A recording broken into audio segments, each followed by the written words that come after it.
se va a eliminar como urea, un 10% como amonio y un 7% como otros productos de desecho.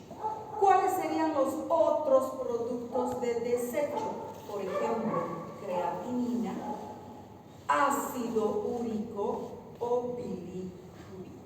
Entonces, porque vamos a ver que todos son productos de desecho del metabolismo del nitrógeno.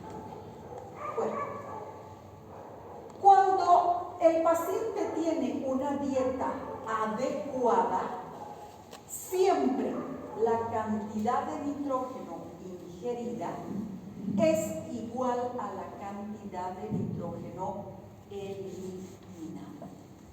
Ahí tendríamos un balance nitrogenado equilibrado. Ahí vamos a tener, o simplemente el paciente está en balance nitrógeno. Aquí hay equilibrio. La cantidad de nitrógeno que consumo es igual a la cantidad de nitrógeno que elimino. Pero pueden haber alteraciones y podemos ingresar en balance nitrogenado positivo o en balance nitrogenado negativo. Pueden ser situaciones fisiológicas o pueden ser situaciones patológicas que produzcan estas alteraciones. Cuando se considera que el paciente ingresa en balance nitrogenado positivo, cuando la ingesta de nitrógeno supera, es mayor a la pérdida de nitrógeno. Aquí quiero que quede claro una situación. Nosotros podemos consumir una parrillada en la que solamente hay carne, no hay papa, no hay ensaladas, no hay nada, solo carne. Aquí estamos consumiendo gran cantidad de nitrógeno, pero ¿qué hemos dicho? Que cuando nosotros consumimos gran cantidad de proteínas, entonces estas proteínas van a ser utilizadas por las células. ¿Para qué? Para reemplazar las proteínas viejas. Entonces, no importa si un día nosotros consumimos exceso de proteínas, vamos a seguir en balance nitrogenado positivo, porque todo lo que hemos consumido en exceso va a ser utilizado y van a reemplazar las proteínas. Entonces, todo se va a eliminar. Vamos a estar en un balance nitrogenado equilibrado.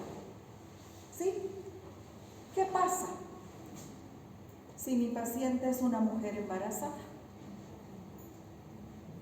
¿Qué pasa si mi paciente es un niño? O si mi paciente está realizando ejercicio físico para aumentar masa muscular. Ahí sí el paciente va a entrar en balance nitrogenado positivo. Ahí sí, eso es diferente. ¿Ven la diferencia, verdad?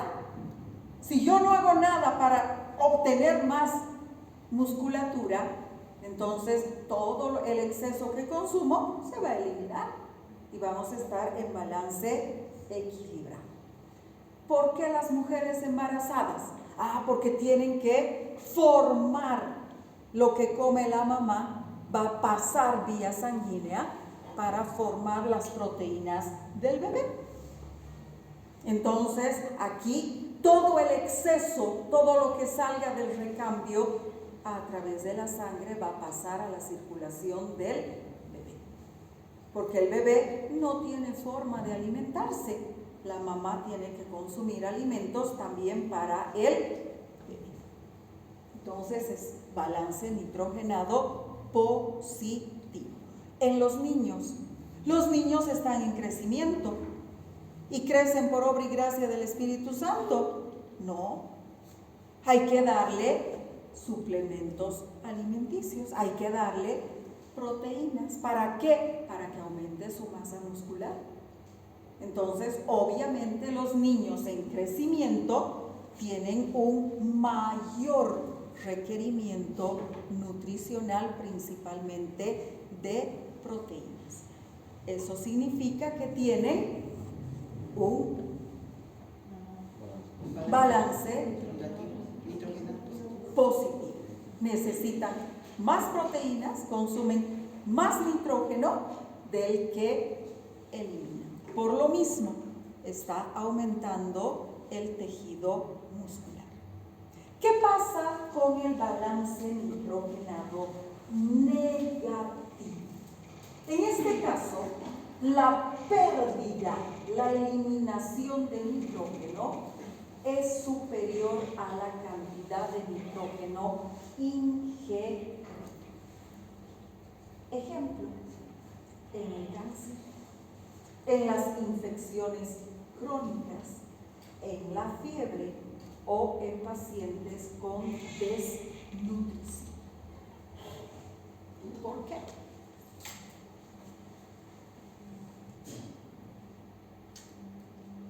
En el cáncer,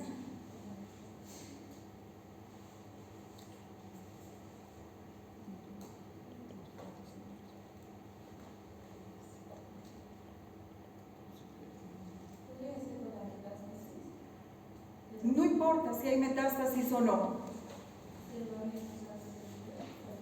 hay necrosis tisular.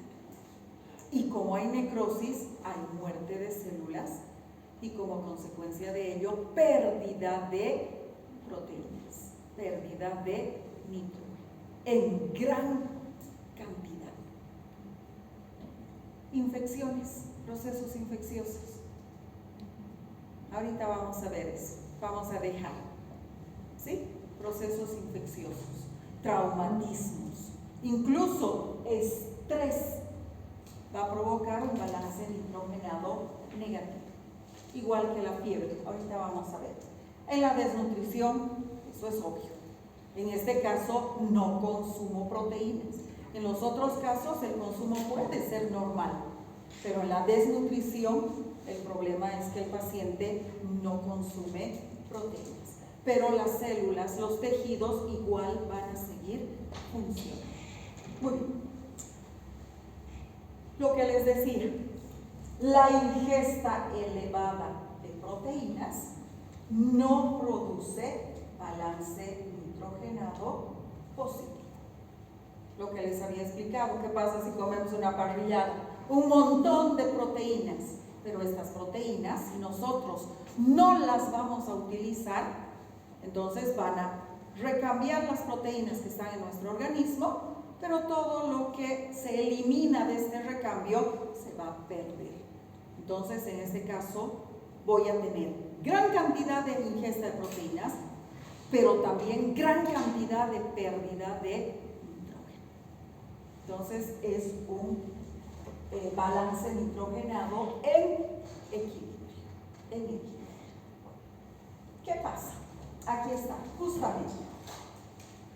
Pérdida de proteínas en respuesta a procesos no solamente infecciosos, traumáticos, un traumatismo grave, después de un proceso quirúrgico, obviamente importante, en respuesta al estrés, va a haber una pérdida de proteínas, lo que nos va a dar un balance nitrogenado negativo. La pérdida es mayor que la ingesta. ¿Por qué? ¿Qué es lo que sucede? En este caso van a actuar en respuesta a la agresión al organismo, ya sea por bacterias, virus, hongos, parásitos, es decir, procesos infecciosos, o simplemente al estrés. ¿Qué es lo que va a actuar? Van a actuar lo que se llaman las hormonas catabólicas.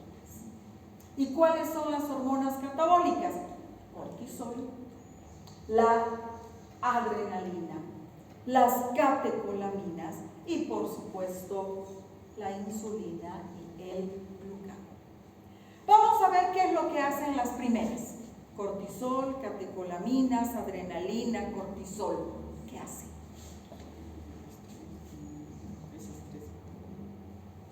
Se llaman también hormonas del estrés. ¿Qué hacen? Lo más importante. ¿Perdón? Vasoconstricción, ya. De acuerdo. ¿Qué más? Lo más importante de lo que hemos hablado todos los días, prácticamente.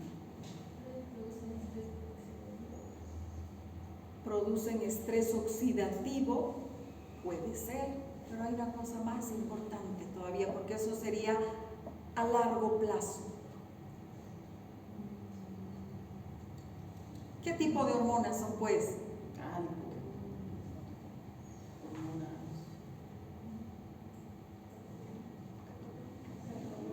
No necesariamente.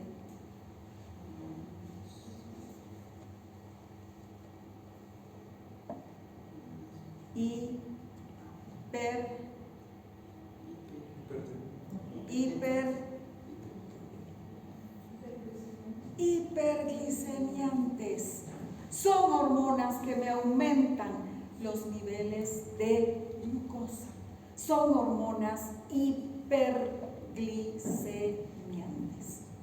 ¿Y de dónde sacan glucosa? Primero del hígado, obvio. Pero va a llegar un momento en el que el requerimiento de glucosa sea tan grande que el glucógeno hepático se acaba. Entonces, ¿de dónde más saco glucosa? De las células hepáticas. Perdón, de las células adiposas. ¿Sí? De las células adiposas. ¿A través de qué reacción? Gluconeogénesis. Voy a activar la gluconeogénesis. Pero, como el requerimiento de glucosa en estas situaciones es tan grande, y ustedes se estarán preguntando, ¿y por qué en procesos infecciosos hay mayor requerimiento de glucosa? Pues porque las células inmunológicas necesitan trabajar más, y para poder trabajar más necesitan energía. Por eso necesito mayor cantidad de glucosa. Entonces, ¿de dónde más van a sacar glucosa? De las proteínas. Y van a comenzar a degradar proteínas con fines energéticos. ¿Qué es un despilfarro energético? Sí, pero el organismo se está defendiendo de una agresión mayor.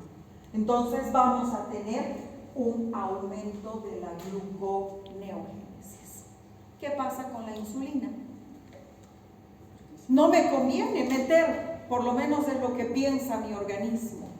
No puedo. Sé que hay hiperglicemia, pero no me conviene porque esa glucosa está siendo utilizada por las células de defensa. Entonces no me conviene almacenar esta glucosa si otra vez voy a tener que sacarla. Entonces, ¿qué es lo que va a provocar además en este momento? Se va a provocar resistencia a la insulina. Las células no van a aceptar las acciones de la insulina. Entonces aumentan las hormonas hiperglicemiantes y la insulina o las células crean resistencia a las acciones de la insulina. 1. 2. Se van a producir la liberación de citoquinas. ¿Dónde están las citoquinas? Inflamatorias. ¿Cuáles son las citoquinas inflamatorias? Las interleucinas. ¿Qué tipo de interleucinas? Principalmente 2. La 1 y la 6. Y además factor de necrosis tumoral. Se va a producir la síntesis de estas moléculas. ¿Y qué tipo de moléculas son? Proteicas. Entonces voy a comenzar a degradar las proteínas para la síntesis de estos marcadores de inflamación. Adicionalmente, va a aumentar la cantidad de proteínas de fase aguda. ¿Cuáles son las principales proteínas de fase aguda? 4. La más importante, la proteína C reactiva. ¿Qué más? Ya hemos visto hemograma, chicos. No, proteínas de fase aguda. Proteínas. La lactoglobina, está muy bien. Pero hay otra que hemos hablado en hemograma, por eso la velocidad de sedimentación globular se acelera en respuesta a procesos inflamatorios agudos. ¿Cuál? Fibrinógeno. Muy importante. Otra proteína de fase aguda. Proteína C reactiva, fibrinógeno, aptoglobina y ceruloplasmina. Son los cuatro marcadores de inflamación. Principalmente proteína C reactiva y fibrinógeno. Proteínas. Por lo tanto, voy a degradar las proteínas tisulares para liberar aminoácidos y que se sinteticen estas proteínas. Y finalmente, vamos a tener una gluconeogénesis hepática. Muy importante la gluconeogénesis hepática. ¿Todo con qué objetivo? Aumentar los niveles de glucosa. ¿Para qué? Para que todas estas células puedan cumplir su función. Muy bien. ¿Qué significa? Significa que cuando un paciente tiene un proceso infeccioso, necrótico, quirúrgico, grave, pues va a provocarse una pérdida de masa magra, de proteínas. En 10 días se puede perder hasta el 7% de la proteína muscular. Es un montón. Estamos hablando de proteína. No estoy hablando de tejido adiposo. Estoy hablando de proteína. ¿Alguna vez ustedes han tenido un familiar o un amigo que ha estado hospitalizado mucho tiempo? Después de 10, 15 días de estar hospitalizado, sale y a veces uno lo ve antes de que esté hospitalizado, perfecto, ¿no? Y después de 15 días lo vuelve a encontrar en la calle, no sabía que estaba hospitalizado, totalmente demacrado, le han caído 20 años encima. ¿Todo por qué? Simplemente porque ha estado 15 días en el hospital. ¿Qué es lo que ha sucedido? Ahí está. Hay una pérdida de hasta el 7% del total de la masa muscular.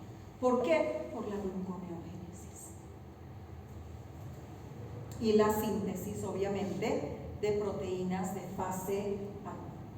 Entonces, y fíjense, el reposo prolongado. ¿Por qué los adultos mayores que ya no hacen ejercicio físico comienzan a perder masa muscular? Aquí está. Cambios frente al trauma o a procesos infecciosos graves y el reposo prolongado. ¿Hay proteólisis muscular? Sí, muy grande en procesos traumáticos o infecciosos. Menor cantidad en reposo prolongado. ¿Por qué mayor en procesos infecciosos? Porque hay una síntesis hepática de ¿qué? Proteínas de fase aguda, que está aumentada en respuesta al trauma o a las infecciones. Si el reposo, no hay quien esté afectando, entonces no hay aumento de proteínas de fase aguda. Aquí, como necesito mayor cantidad de glucosa, hay una gluconeogénesis. Aquí no, porque no necesito energía. Uso de glutamina. ¿Para qué se usa la glutamina? La glutamina es una molécula muy importante. Proviene del aminoácido glutamato. ¿Y para qué sirve? Sirve para dos cosas en especial. Bueno, tres. Uno, para eliminar el nitrógeno. Muy importante. Cuando se degradan los aminoácidos, hemos dicho que se libera amoníaco. Y este amoníaco va a ser captado por el glutamato y se va a convertir en glutamina. Eso vamos a ver el próximo lunes. Entonces, muy importante, la glutamina. Dos, ¿para qué más? Para sintetizar glutatión. Algo importante que usted, señorita, dijo, que se va a producir, ¿qué? Estrés oxidativo. Y yo le dije, estamos en fase aguda, de inicio no, a la larga sí. ¿Por qué? Porque el glutatión es antioxidante. ¿Cuál es la estructura del glutatión? Es un tripéptido. ¿Formado por qué? Cisteína. ¿Qué más? Glutamato y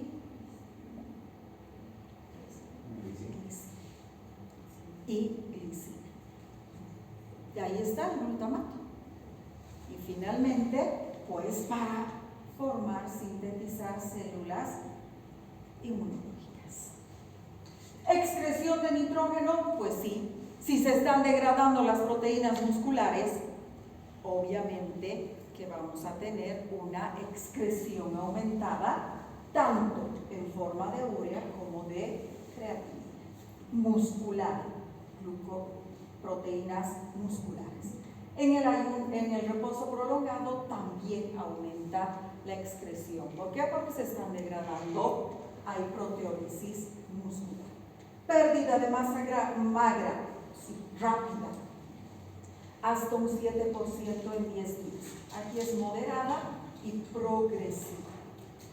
Demanda nutricional súper alta.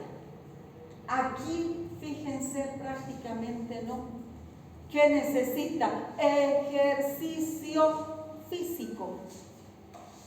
Lo primero, ¿por qué se degrada la proteína muscular cuando estamos en reposo? Porque célula que no funciona, músculo que no funciona, se atrofia. ¿Alguna vez se han fracturado algo? ¿Han estado con yeso? ¿Qué pasa con este músculo? No funciona. No funciona. ¿Por qué? Porque está inmovilizado.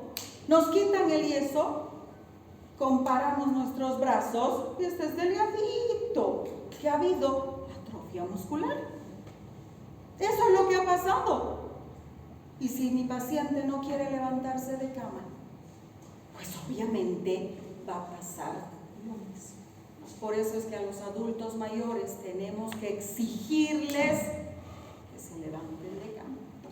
No les estoy diciendo que los hagan trotar ni correr, pero a los abuelitos saquémoslos a pasear, a caminar, con que den la vuelta el manzano todos los días.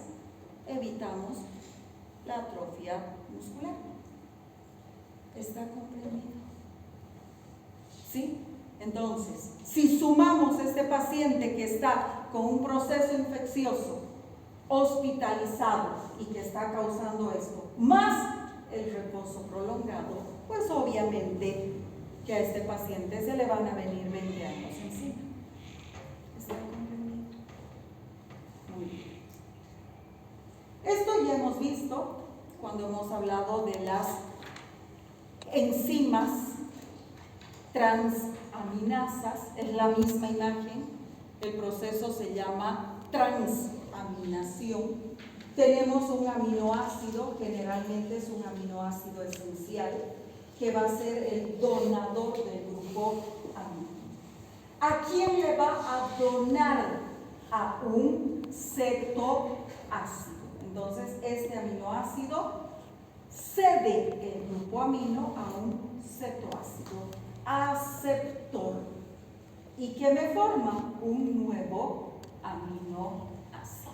Entonces, de esa forma es que un aminoácido esencial se convierte en un aminoácido no o semi-esencial.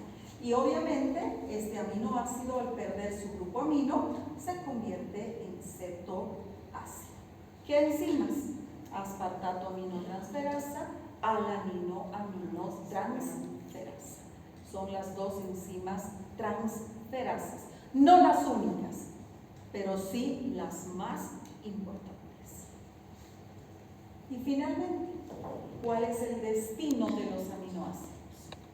Tenemos tres tipos de aminoácidos. Bueno, en realidad dos. Los aminoácidos glucogénicos, los aminoácidos cetogénicos